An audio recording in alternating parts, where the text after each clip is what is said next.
Ya sahabat sedama dimanapun Anda berada, pada malam hari ini kita bertemu kembali dan kita akan membahas satu topik yang tidak kalah menarik dengan topik-topik yang kemarin.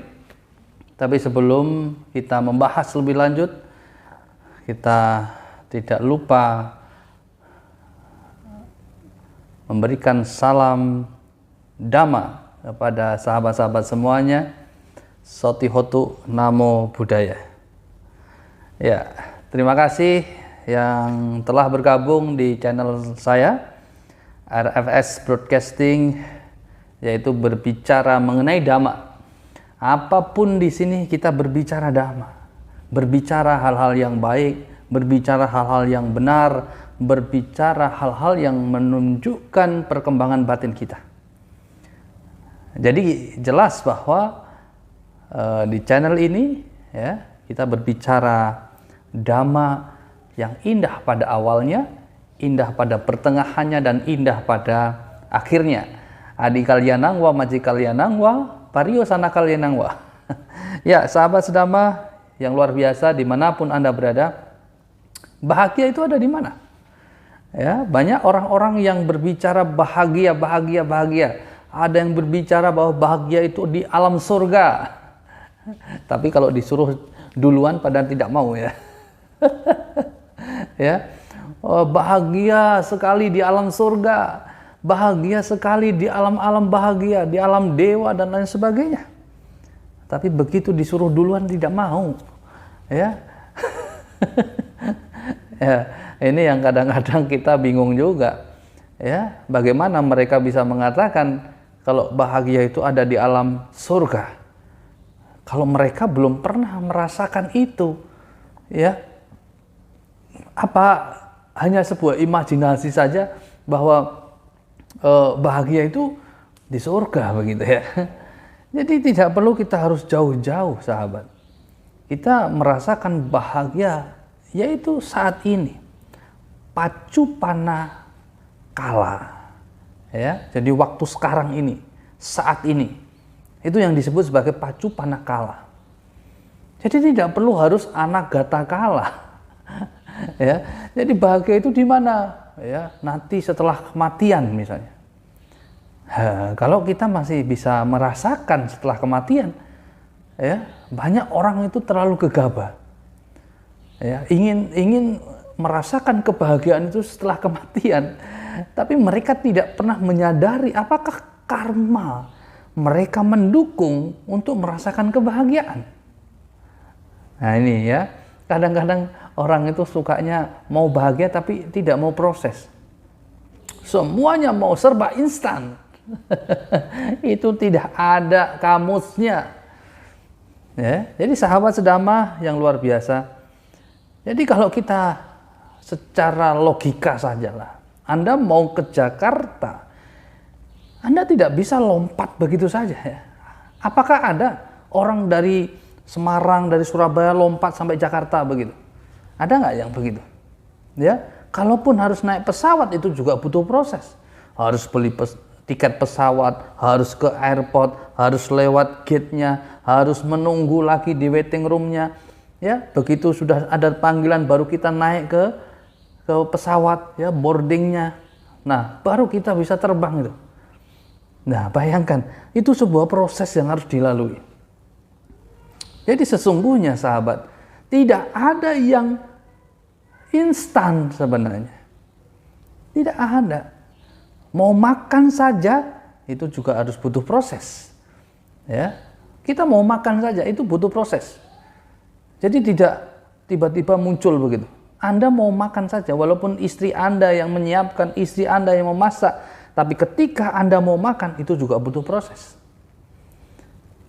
Nah, butuh proses. Anda harus duduk, harus cuci tangan, harus ambil sendok, ambil garpu, ya. Apalagi ambil minum dan lain sebagainya. Jadi butuh sebuah proses yang panjang untuk sebuah makan saja. Nah, apalagi sebuah kebahagiaan. Ya, jadi kebahagiaan itu tidak sekedar yang kita pikirkan, Ya, seakan-akan kebahagiaan itu mudah sekali, seakan-akan kebahagiaan itu ya gampang begitu. Tetapi ketika kita melalui sebuah proses, maka kita harus terus berjuang untuk mencapainya. Maka Buddha di dalam Mahaparinibbana Sutta, ya, saat beliau akhir kehidupan beliau, saat detik-detik beliau parinibbana, beliau mengatakan waya dhamma sangkara apamadena sampadeta. Berjuanglah sungguh-sungguh agar engkau mencapai kebahagiaan. Ya, jadi kalau tidak berjuang dengan sungguh-sungguh, maka kebahagiaan itu sangat sulit dan bahkan mustahil itu akan bisa terrealisasi. Jadi sahabat sedama yang luar biasa, ya, jadi kebahagiaan itu tidak hanya berbicara masalah gampang, ya, atau mungkin orang selalu mengatakan kebahagiaan itu ada di alam surga sana, ya, tapi tanpa harus ada sebab yang jelas untuk bisa merealisasi di sana. Banyak orang-orang yang hanya berpikir bahagia saja, tetapi mereka tidak bisa, ya, untuk mencapai, cara mencapainya itu seperti apa begitu. Nah, makanya orang-orang banyak yang kebingungan, ya. Jadi banyak yang kebingungan bahwa mereka hanya seperti mimpi, ya. Jadi surga yang digampangkan oleh mereka itu adalah surga yang ada di dalam mimpi-mimpi mereka. Jadi kalau kita ingin mencapai sebuah surga, maka kita harus berupaya tidak hanya sebentar, tetapi selama dalam kehidupan kita harus terus berjuang untuk melakukan yang terbaik. Nah, di dalam ajaran Buddha kita diajarkan tentang meditasi. Ya, jadi kita tidak perlu harus menerawang jauh di depan sana. Kita tidak perlu harus berpikir dalam kehidupan ini setelah berakhir, ya, baru kita akan merasakan kebahagiaan surga gitu ya. Nah, jadi di dalam ajaran Buddha dikatakan jayata ma pamadata ma wisati sarino ahubuta. Ya, jadi bermeditasilah agar kita tidak lengah, ya. Tidak lengah, jangan lengah agar kita tidak menyesal di kemudian hari.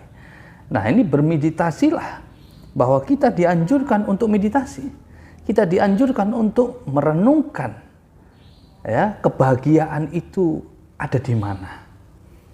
Maka orang-orang yang selalu praktek meditasi, ya, bagi mereka yang praktisi, mereka merasakan kebahagiaan itu setiap saat. Ya, jadi merasakan kebahagiaan itu setiap saat, tidak menunggu besok, lusa, minggu depan, atau mungkin tahun depan begitu, ya, tidak. Tetapi mereka bisa merasakan setiap saat. Dalam detik ini pun mereka merasakan kebahagiaan. Aho sukang, aho sukang, aho sukang. Jadi kebahagiaan itu tidak harus nunggu setelah kematian. Kebahagiaan itu tidak harus menunggu nanti ketika ada di surga. Ya. Kalau saat ini Anda tidak bahagia, kalau saat ini Anda tidak merasakan kebahagiaan, bagaimana Anda bisa menikmati surga ke depan? Itu sangat sulit bagi Anda yang hanya mereka-reka, yang hanya berimajinasi kebahagiaan itu ada di sana, kebahagiaan itu ada di alam surga.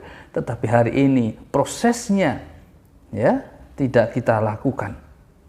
Nah, maka sahabat yang luar biasa, bahwa kita tahu bahwa proses hidup ini memang complicated, ya. Banyak orang mengatakan sulit, banyak orang mengatakan susah, banyak orang mengatakan tidak mampu lagi karena berbagai macam rintangan-rintangan yang muncul tenggelam. Waya dhamma sangkara apamadena sampadeta. Jadi segala sesuatu muncul dan tenggelam, ya. Jelas di dalam Pamsukula Gata dikatakan anicca wata sangkara upadawa yadamino, bahwa segala sesuatu yang tidak kekal adanya, sesuatu yang terkondisi itu tidak kekal adanya.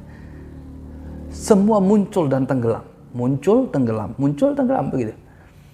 Ya. Nah, jadi kalau sudah muncul pasti tenggelam begitu. Tidak ada yang muncul tidak tenggelam. Semua akan tenggelam. Semua akan lenyap. Maka itu sudah kita lihat di dalam kondisi dunia ini, kita melihat semua yang muncul pasti lenyap. Nah, itulah sahabat yang luar biasa. Jadi Sang Buddha sudah jelas mengajarkan kita dengan sangat luar biasa. Ya, dengan sangat-sangat luar biasa. Jadi kita melihat apa adanya di sini. Kita melihat kebahagiaan itu ada di sini, bukan di sana. Bukan setelah kematian.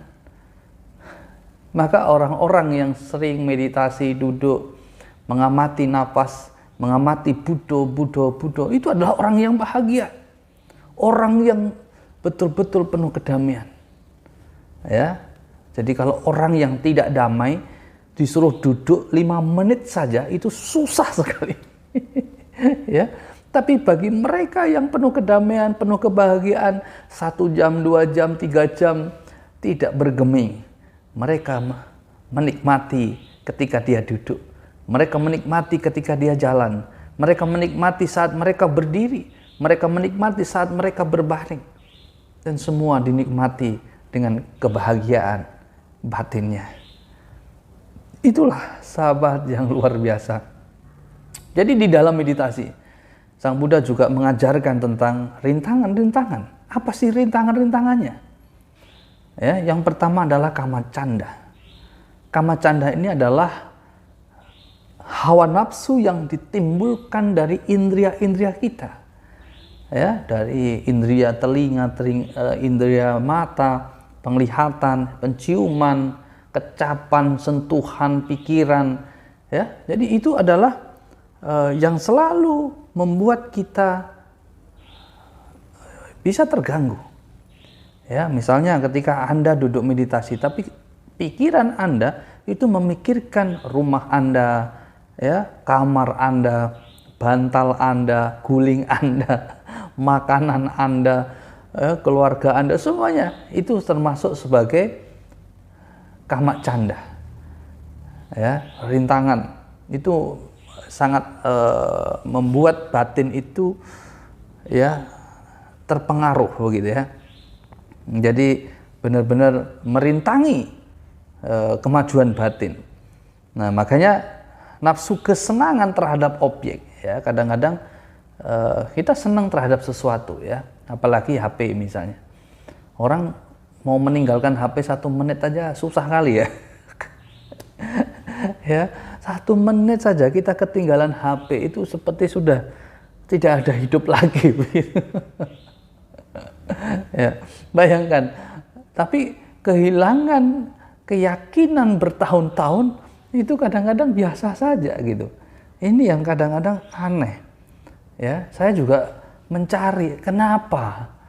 Ya, alasannya ini apa begitu ya. Ketika orang kehilangan keyakinan bertahun-tahun, ketika orang kehilangan keyakinannya, ya, dia tidak tahu alamat wihara, bahkan tidak tahu parita, tidak tahu apa yang diajarkan Sang Buddha, ya, mereka tenang-tenang saja. Tapi begitu dia kehilangan HP, ya, bukan kehilangan, ketinggalan, itu sudah seperti dunia kiamat. Ya, dunia kiamat.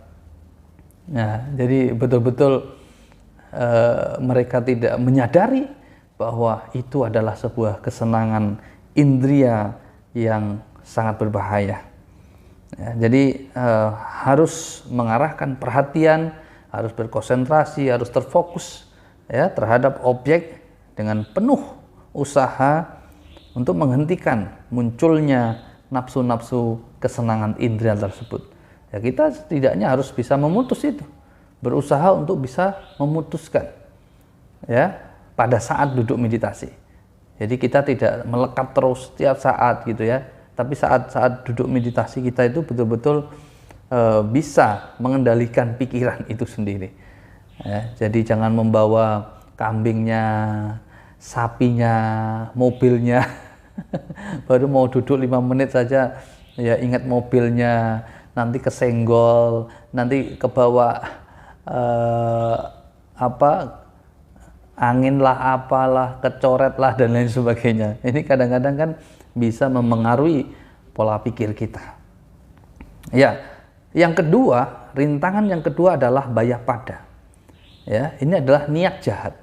Niat jahat, dendam. Ya, jadi orang-orang yang memang memiliki niat jahat terhadap siapapun, terhadap apapun di dunia ini, itu menjadi rintangan yang berat di dalam praktek meditasi. Jadi orang mau bahagia saja itu susah. Ya, jadi orang mau bahagia saja ketika dia masih dipengaruhi oleh rasa dendam, ya, iri hati, ya, apalagi dia betul-betul ada niat jahat yang muncul di dalam batinnya, maka itu akan sangat sulit untuk bisa membuat mereka bahagia. Dia tidak bahagia, ya, walaupun dia duduk meditasi berjam-jam, tapi ketika niat-niat jahat, dendam, ya, niat buruknya muncul, maka itu tidak akan membahagiakan bagi mereka. Nah, makanya itu akan susah, apalagi mau nunggu bahagia di surga gitu loh. Ya, niat jahat saja itu sudah tidak bisa, ya, merefleksikan kebahagiaan itu sendiri. Apalagi di surga, surga itu lebih bagus lagi, lebih baik lagi. Jadi orang itu kalau tidak baik selama kehidupannya, itu nggak akan bisa masuk ke dalam surga. Ya, karena kondisinya itu lebih bagus daripada alam manusia. Di alam manusia saja kita masih punya dendam, di alam manusia kita masih rasa benci, di alam manusia kita masih melihat orang lain bahagia saja susah. Ya, ketika melihat orang bahagia itu kita malah timbul iri hati, dengki, semuanya muncul. Bagaimana di alam surga kita bisa bahagia? Ya, surga itu lebih bagus ketimbang alam manusia. Ya, jadi di alam manusia saja kita tidak bahagia, apalagi mau ke surga. Itu sangat-sangat mustahil, ya, bagi mereka yang memiliki rasa dendam, memiliki niat jahat, niat buruk, ya, segala hal yang tidak baik melalui pikiran, ucapan, perbuatan, maka mereka tidak akan mampu bisa ke surga. Ya, jadi orang-orang yang ke surga adalah orang-orang yang bebas dari niat jahat, orang-orang yang bebas dari dendam, orang-orang yang bebas dari pikiran, ucapan, perbuatan yang jahat. Itu, ya. Coba bayangkan kalau kita bisa membedakan, membandingkan antara surga dengan alam manusia ini. Ya, di alam manusia ini mau lahir sebagai manusia saja susah. Kalau masih diiringi dengan rasa-rasa dendam seperti itu susah. Apalagi di alam surga, itu lebih tinggi lagi, ya, lebih susah lagi. Nah, itu ya.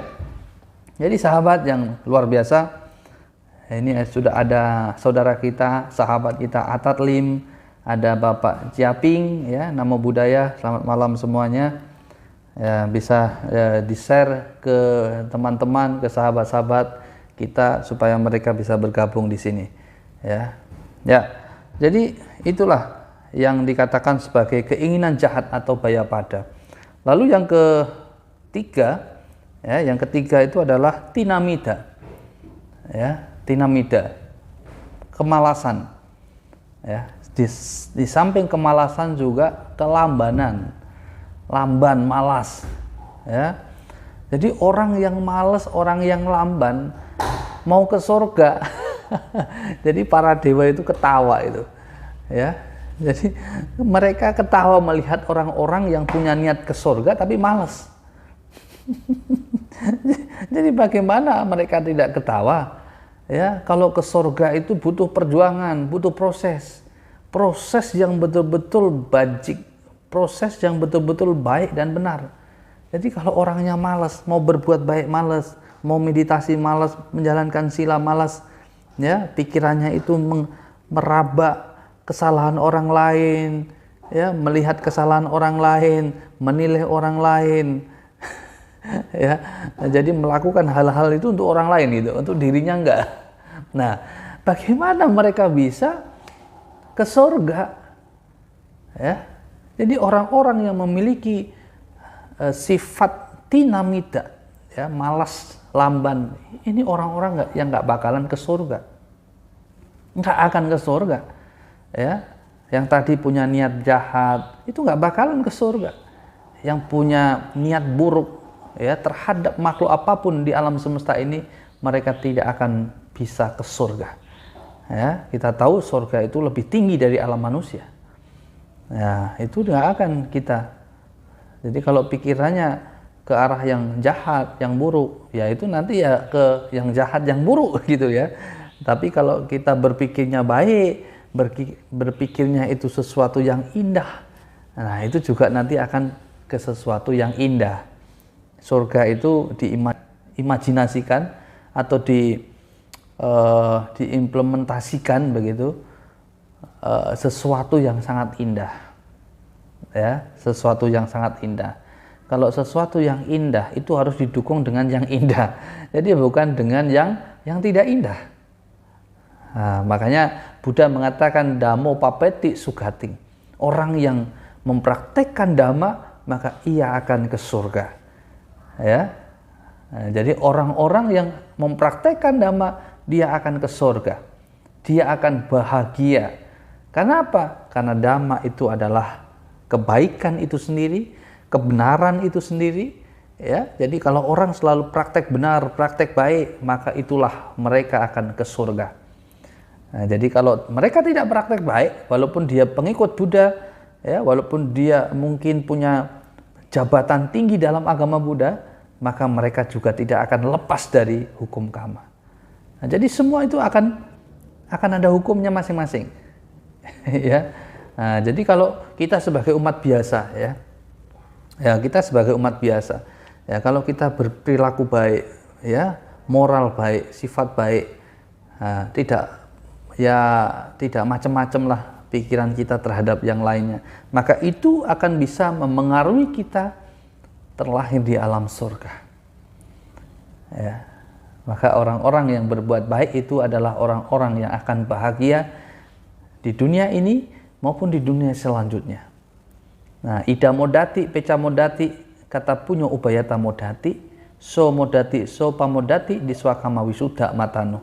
Jadi pembuat kebajikan itu tidak hanya bahagia di dunia ini saja, tapi mereka akan bahagia di dunia selanjutnya. Ya, jadi dunia ini dan dunia selanjutnya mereka akan bahagia. Itulah, ya, mereka yang berbuat baik. Tapi kalau mereka yang tidak berbuat baik, itu tertutup semua, ya. Bahkan alam manusia ini pun akan tertutup bagi mereka yang tidak berbuat baik, ya, apalagi surga gitu loh. Nah, ini yang harus dipahami, sahabat, ya. Jadi alam manusia aja menutup itu. Mereka yang sering berbuat jahat, mereka yang selalu berpikiran jahat, memiliki niat jahat, memiliki niat buruk terhadap siapapun, maka alam manusia ini akan tertutup bagi mereka. Apalagi alam surga, tertutup, terkunci. Ya, jadi mereka akan terlahir di alam-alam rendah. Neraka, tiracana, peta, asyura, itulah bagian mereka. Kalau orang yang suka berbuat jahat mau ke surga, aduh, itu surganya surga apa itu ya? Ya, surga yang menurut pikiran mereka. Tapi kalau surga yang betul-betul membahagiakan, maka itu tidak akan bisa tersentuh oleh orang-orang yang memiliki sifat jahat, sifat buruk, perbuatan jahat, perbuatan buruk, pikiran jahat, pikiran buruk, ucapan jahat, ucapan buruk. Mereka tidak akan bisa seperti itu. Mereka tidak akan menyentuh, bahkan tidak akan sampai ke depan pintunya. Ya, jadi surga itu nggak semudah yang kita bayangkan. Ya, jadi itu ya. Jadi kemalasan, kelambanan itu adalah sebuah rintangan untuk bisa mencapai kebahagiaan. Nah, maka kita harus semangat. Dalam kondisi apapun kita harus memiliki wirya, semangat yang tinggi untuk terus membasmi kemalasan, membasmi kelambanan di dalam diri kita. Ya, jadi kita berusaha terus menerus untuk selalu melakukan kebaikan-kebaikan dalam kehidupan kita. Maka sahabat yang luar biasa, rintangan selanjutnya yaitu adalah uddaka kukuca. Ya, uddaka kukuca, kekhawatiran, ketakutan. Ya, jadi orang yang selalu memiliki sifat takut, khawatir terhadap segala sesuatu, maka mereka akan terhenti. Ya, jadi tidak akan mengembangkan kebaikan itu. Mereka akan berhenti di situ saja. Mereka tidak akan mampu mengembangkan hal-hal yang baik. Nah, itu ya. Jadi sahabat sedama, ketika kegelisahan, ya, kekhawatiran, ketakutan muncul, mereka tidak akan bisa berbuat baik untuk mendukung mereka ke alam surga, ke alam-alam bahagia. Apalagi ke nibbana. Ya, ke nibbana itu lebih susah lagi. Ya, jadi kekhawatiran, ketakutan, kegelisahan itu sebuah rintangan yang besar untuk bisa mencapai kebahagiaan. Nah, jadi kita tidak pernah menghargai, ya, sesuatu yang kita miliki hari ini. Kadang-kadang muncul kegelisahan, kekhawatiran itu kita tidak mau menghargai apa yang sudah kita miliki, apa yang sudah kita capai hari ini. Bahkan kita selalu menyalahkan diri kita terus. Ya, kita gelisah setiap hari. Ya, yang digelisahkan itu bisa nggak nanti nyampe surga begitu ya. Ya, jadi kita tidak pernah takut, tidak pernah malu ketika kita tidak pernah berbuat baik. Nah, jadi mereka yang bijaksana itu malu, ya, bahkan takut dengan perbuatan-perbuatan buruk. Jadi jelas ya bahwa di dalam ajaran Buddha kita diajarkan untuk selalu mengembangkan kebajikan, kusala supasampada. Jadi kita selalu mengembangkan. Karena dengan mengembangkan kebajikan inilah kita bisa merealisasi kebahagiaan. Jadi suka kebahagiaan. Nah, jadi kita tahu bahwa kekhawatiran muncul bagi mereka yang tidak memiliki kebijaksanaan, tidak memiliki kesadaran, maka ketakutan itu hanya sebagai ketakutan.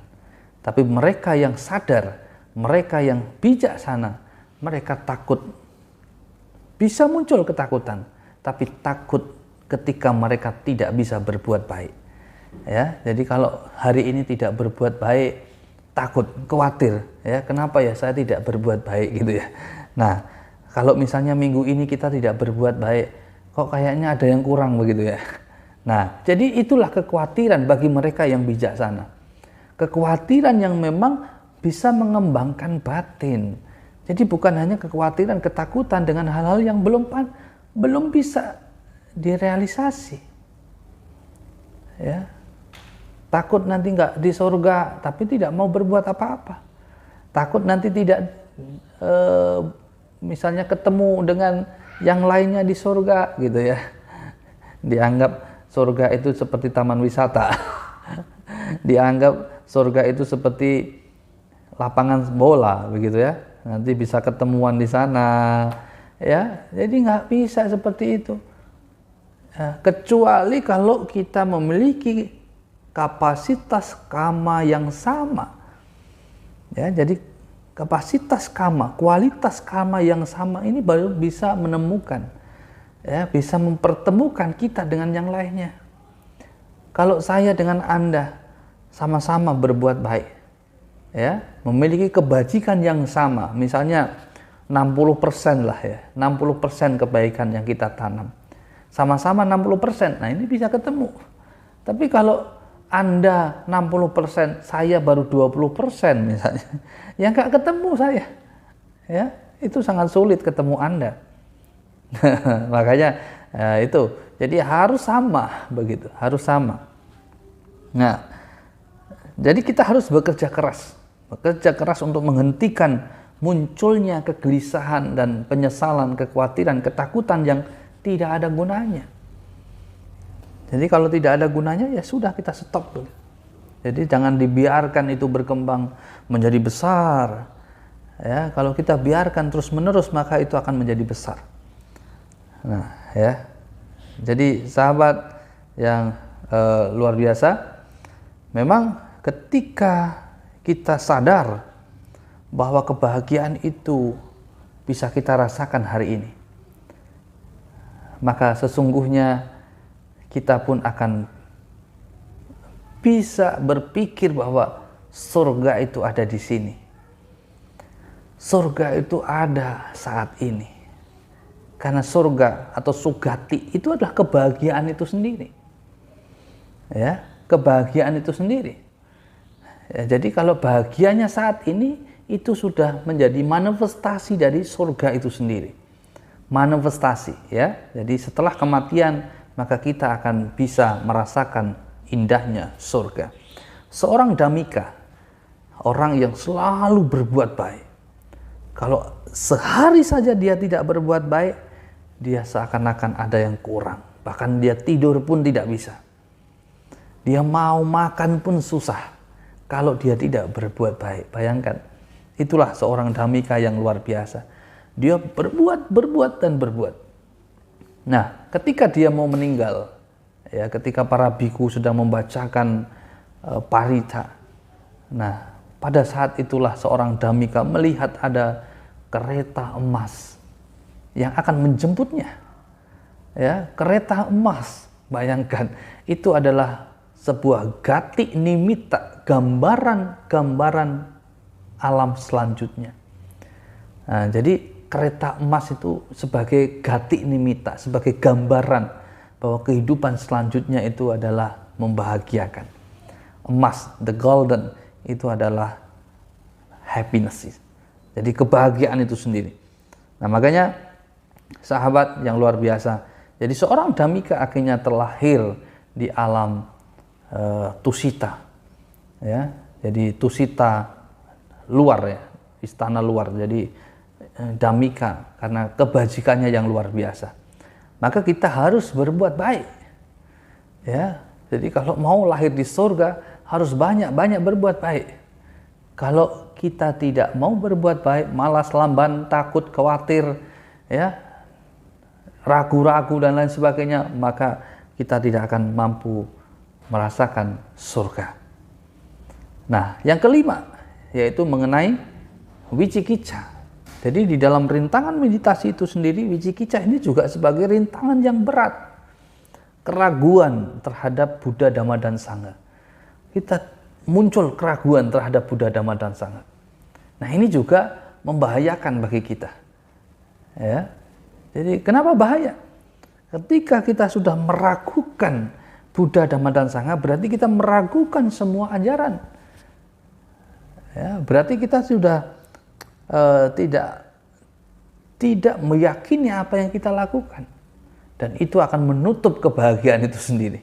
Ya, jadi kalau orang yang sudah meragukan Buddha, Dhamma, dan Sangha, maka mereka akan menutup kebahagiaan itu sendiri. Karena Buddha, Dhamma, dan Sangha itu adalah sebagai manifestasi kebahagiaan itu sendiri. Jadi kalau mereka sudah meragukan, mereka sudah tidak meyakini, mereka sudah menganggap ini dan itu, maka mereka sudah meninggalkan kebahagiaan itu sendiri. Ya, jadi keraguan terhadap Buddha berarti keraguan terhadap kebahagiaan. Keraguan terhadap Dhamma itu juga merupakan keraguan terhadap kebahagiaan. Keraguan terhadap Sangha itu juga termasuk keraguan terhadap kebahagiaan. Nah, maka itulah sahabat yang luar biasa, kita tahu bahwa kebahagiaan itu sesungguhnya ada di dalam diri kita, bukan di luar diri kita, tidak jauh di sana. Bahkan Buddha mengatakan, sawakato bhagavata dhammo sanditiko akaliko ehipasiko opanyanyiko pacatang weditabo winyuhiti, bahwa Dhamma yang telah dibabarkan Sang Buddha dengan sempurna itu dekat dengan diri kita. Sanditiko, dekat dengan diri kita. Jadi tidak jauh, ya, tidak jauh. Jadi jangan berpikir bahwa Dhamma itu jauh sekali dari kita. Tapi Dhamma itu ada di dekat kita, ada di dalam diri kita. Ya. Nah, itu ya. Jadi perlu kita pahami bahwa 5 rintangan atau yang dikatakan sebagai panca niwarana ini adalah rintangan untuk merasakan kebahagiaan. Jadi jangan biarkan 5 itu memengaruhi hati kita, memengaruhi pikiran kita, agar kita bisa betul-betul merasakan kebahagiaan itu sendiri. Ya, jadi sahabat yang luar biasa, mungkin ada pertanyaan yang ingin diajukan, silahkan. Ya, jadi kita bahas di sini nanti tentang kebahagiaan itu sendiri. Maka orang-orang yang selalu ingin bahagia setelah kematian ini tanpa sebuah proses, tanpa sebuah sebab, maka mereka hanya mimpi belaka. Jadi harus ada sebabnya. Jadi kebaikan-kebaikan yang kita lakukan dalam kehidupan kita hari ini itu adalah sebab untuk mencapai kebahagiaan, untuk mencapai surga. Ya, jadi surga itu penuh senyuman, surga itu penuh keindahan, surga itu penuh kebahagiaan. Maka kita pun harus beradaptasi dengan kebahagiaan, senyuman, keindahan, semuanya yang seperti di surga. Ya, jadi kalau kita tidak betul-betul mempraktekkan itu, maka akan sulit mencapai surga. Jadi orang-orang yang mau ke surga, ya itulah yang harus dikerjakan. Kalau yang mau ke surga, ya, surga itu masih berproses. Ya, surga itu masih berproses lagi. Ada the cycle-nya. Jadi masih menjadi manusia lagi, nanti bisa muncul lagi di surga, bolak-balik itu. Ya, hanya transit sementara di sana. Nah, ya. Jadi yang mau ke surga, tapi dalam ajaran Buddha tujuan utama adalah nibbana. Nibbanang paramang sukang. Ya, bahwa nibbana itu adalah kebahagiaan yang tertinggi. Nah, jadi kebahagiaan yang tertinggi itu adalah nibbana itu sendiri, bukan surga. Surga itu tempat transit. Jadi kalau belum mencapai nibbana, ya, sebelum merealisasi nibbana, ya transit dulu di surga mana, ya, Catumaracika atau Tawatingsa atau Yama atau Nimanarati atau Tusita atau yang Paranimitawasawati. Jadi semuanya itu adalah untuk transit, ya. Jadi kalau kebaikan-kebaikan kita masih belum cukup untuk merealisasi nibbana, maka ya kita harus transit dulu. Ya, kalau saya tidak mau transit, saya mau balik lagi di alam manusia. Ya, karena di alam manusia ini ya kesempatan untuk berbuat baik itu banyak. Ya, nah, kalau di alam surga tidak ada kesempatan lagi untuk berbuat baik. Di sana hanya menikmati kebahagiaan saja. Ya, senang-senang tok di sana itu. Jadi nggak ada punya kesempatan untuk berbuat baik begitu. Nah, jadi senang aja. Ya, jadi senang aja. Makanya orang-orang banyak yang mau ke sana gitu. Jadi kesenangan saja, terus melihat keindahan-keindahan saja di sana. Nah, itu ya di alam surga itu ya memang seperti itu. Ya. Jadi enggak tidak terasa lapar walaupun tidak makan, ya. Dan ya tetap muda terus, ya, karena senang terus. Nah, kalau sudah senang terus ini kan tidak ada yang membuat fisik itu berubah. Nah, tapi berubahnya itu pelan sekali, ya, berubahnya pelan sekali. Maka sahabat sedama dimanapun Anda berada, ya, sebentar lagi kita juga akan merayakan Hari Raya Trisuci Waisakha 2566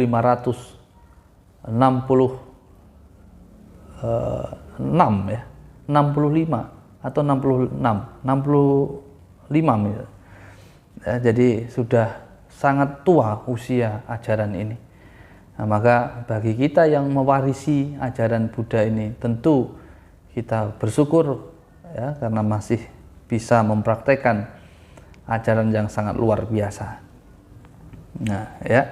Jadi 3 peristiwa penting akan kita ingat sebagai pengikut Buddha. Kita harus tahu apa yang terjadi dalam kehidupan seorang Siddhartha dan apa yang terjadi dalam kehidupan Guru Agung Buddha. Saat beliau terlahir, saat beliau merealisasi penerangan sempurna, saat beliau mahaparinibbana, semua peristiwa-peristiwa penting itu pantas diingat oleh para pengikut Buddha. Nah, itulah satu perjuangan yang luar biasa. Seorang Siddhartha yang tadinya adalah seorang yang hidup yang makmur, mewah, ya, semua serba kecukupan. Kalau zaman now mungkin sudah dibilang crazy rich ya. Ya, karena kaya tentu, karena beliau adalah anak seorang raja. Ya, semuanya ada, bahkan istana musim panas, istana musim dingin, istana musim hujan, semua ada, dibangunkan oleh ayahandanya. Tapi semua akhirnya beliau tinggalkan demi obat kebahagiaan, demi obat penderitaan, ya, sehingga penderitaan itu akan menjadi lenyap, tergantikan oleh kebahagiaan. Maka di dalam Cattari Arya Sacani, di situ dikatakan dukkha Arya Saca, lalu samudaya Arya Saca, samudaya dukkha Arya Saca, nirodha Arya Saca, dan patipada Arya Saca. Jadi jalan untuk melenyapkan penderitaan. Jadi 4 kesunyataan mulia inilah yang akhirnya menjadi keotentikan ajaran Buddha yang sangat luar biasa. Ya, jadi itulah yang akhirnya bisa mengakhiri penderitaan, ya, mengakhiri penderitaan. Nah, itulah proses, ya, peristiwa-peristiwa penting yang memang setiap tahun diingat oleh para pengikut Buddha di seluruh dunia. Bukan hanya di Indonesia, tetapi di seluruh dunia. Ya, sama-sama untuk mengingat kembali apa yang telah terjadi 26 abad yang lalu. Itu peristiwa yang sangat-sangat luar biasa yang terjadi pada guru agung kita, yaitu Buddha Gautama. Ya, selamat malam Romo Acai ya, dari Bagan Batu. Ya, ini malam ini kita berbicara mengenai kebahagiaan dan juga mengenai rintangan-rintangan yang terjadi dalam meditasi. Ya, jadi kebahagiaan itu memang selalu dicari, memang selalu diinginkan oleh semua orang, semua umat manusia di dunia ini. Bahkan mereka sampai berperang, mereka juga sampai bertengkar, mereka bisa menghancurkan satu sama lainnya. Pada awalnya mereka juga mencari kebahagiaan. Tapi mereka yang tidak sadar pasti akan menghancurkan orang lain demi kebahagiaan mereka. Mereka tidak sadar kalau dengan cara itu loh, kebahagiaan itu justru menjauh dari kehidupan mereka. Jadi orang yang bahagia adalah orang yang betul-betul tidak mengganggu siapapun di alam semesta ini.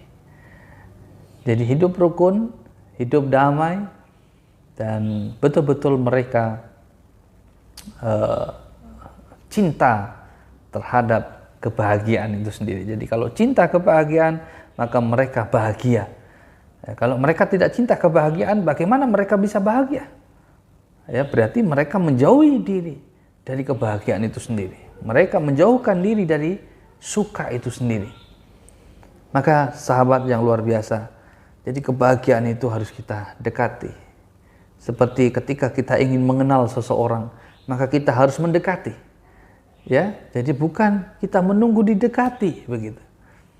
Maka dhamma ini harus kita dekati agar kita bisa merasakan kebahagiaan.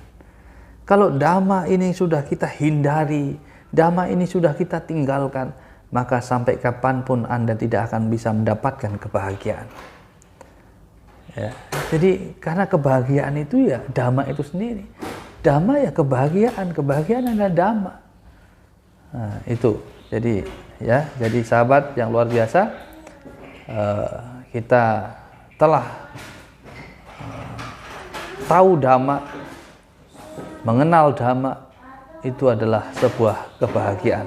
Kalena dhammasa kaca eta manggalam utama. Kalena dhammasa wanang eta manggalam utama. Jadi kita berdiskusi dhamma, berbicara dhamma, mendengarkan dhamma adalah sebab kebahagiaan. Ya. Sama ginang tapu suku, berkumpulnya orang-orang yang ingin bahagia, ya, itu juga merupakan sumber kebahagiaan. Ya, jadi kita kumpul di sini, ini juga sumber kebahagiaan. Jadi saya berbicara, Anda mendengar, ini juga salah satu kebahagiaan. Nah, yang terpenting yang kita bicarakan adalah hal-hal yang baik. Yang terpenting yang kita bicarakan adalah hal-hal yang bisa mengarah ke perkembangan batin. Itu adalah kebahagiaan. Ya, jadi terima kasih atas waktunya. Mudah-mudahan nanti kita bisa bertemu kembali. Ya, ada pertanyaan dari Atat Lim, Namo Buddhaya Romo, apa manfaat membaca Patthana Sutta? Ya, Patthana itu adalah tentang 24 kondisi. Ya, jadi 24 kondisi ini sebab akibat mengenai sebab-sebab dan akibatnya. Nah, jadi Patthana itu ada di dalam bagian Abhidhamma. Jadi bukan Patthana Sutta namanya ya. Patthana ya Patthana saja. Nah, ya, jadi itu mengenai 24 kondisi.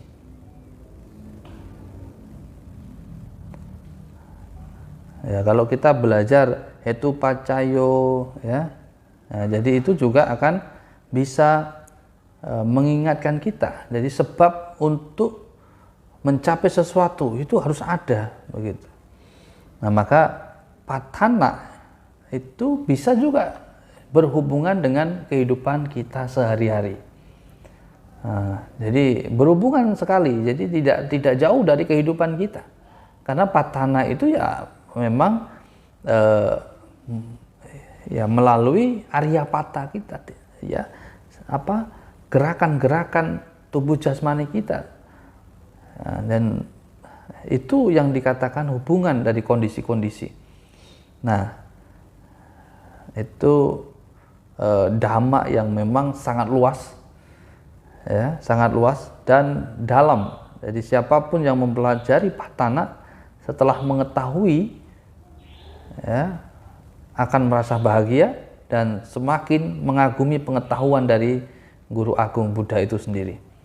Ya, karena pengetahuan seorang Buddha itu sangat luar biasa. Walaupun beliau tidak membaca, tidak belajar, ya, dari guru-guru sebelumnya, tapi beliau mampu mengulang, ya, mengupas sesuatu yang sangat luar biasa. Ya, di dalam Vinaya, di dalam Sutta, di dalam Abhidhamma itu kan sesuatu yang sangat luar biasa. Ya, bahkan kita yang hari ini kita belajar dengan buku saja kita masih belum mampu. Apalagi 84.000 kanda sutta. Ya, itu masih belum mampu. Mau 100 sutta saja itu sudah sudah pusing 7 keliling ya. Ya. Nah, itulah yang perlu dipahami, ya. Jadi Patthana itu bagian dari Abhidhamma, ya. Abhidhamma itu ada 7 bagian kitab, ya, dan salah satu itu adalah Padhana. Nah, jadi itu.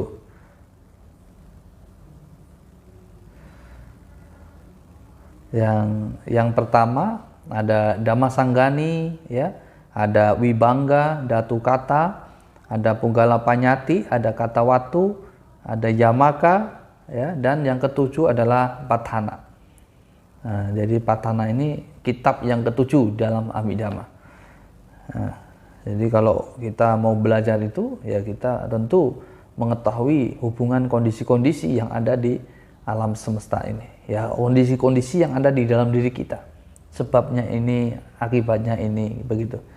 Nah, maka kalau orang yang sudah mengetahui itu kan pasti bahagia dia. Dia tahu kenapa saya bisa tersenyum hari ini, karena ada sebab loh, ya.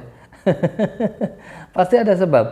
Karena ada orang yang tidak bisa senyum sampai hari ini. Ya, nah ini kan susah. Kalau orang nggak bisa senyum, nggak bisa ketawa, itu susah. Ya, hidup pun susah itu. Ya, nah kalau kita misalnya memang hidup ya cukup, tapi kita ketawa, kita tersenyum, nah itulah kebahagiaan kita. Jadi kita harus mampu mengulang sesuatu yang terbaik dalam kehidupan kita, mengulang kebaikan-kebaikan di dalam kehidupan kita. Maka sahabat yang luar biasa, maka Dhamma itulah yang membuat kita bahagia. Dhammo have rakati dhammacaring. Barang siapa yang senantiasa mempraktekkan Dhamma, maka dia akan dilindungi oleh Dhamma. Dia akan bahagia kemanapun dia pergi. Seperti bulan yang bebas dari awan. Ya, jadi kalau bulan itu sudah bebas dari awan, sinarnya itu kemana-mana. Jadi sinarnya itu tidak pilih-pilih orang. Ya, kalau sinar rembulan itu pilih-pilih, berarti itu sinar bohongan, gitu. Ya, jadi bebas dari awan ini berarti sinar itu bisa kemana saja, bahkan lumpur sekalipun, parit sekalipun, selokan sekalipun, kotoran sekalipun, dia tetap akan tersinari oleh rembulan tersebut. Maka sahabat yang luar biasa, itulah Dhamma yang luar biasa. Ketika orang yang mengenal Dhamma, dia tidak akan pilih-pilih. Mereka akan menyebar kasih sayangnya. Mereka akan menyebar cinta kasihnya. Mereka akan terus mengekspresikan cinta kasihnya kepada siapapun di dunia ini. Terima kasih atas waktu yang luar biasa ini. Semoga kita semua tetap tersenyum, kita terus berbahagia dimanapun setelah kehidupan ini maupun kehidupan selanjutnya. Di sini kita tersenyum, di sana kita tersenyum, maka di mana-mana kita tersenyum. Terima kasih atas waktunya. Nanti ketemu lagi. Tunggu, kalau setiap ada waktu, maka saya akan memposting apa yang akan kita bicarakan terlebih dahulu. Terima kasih sekali lagi. Namo Buddhaya. Happy moment, happy in Dhamma.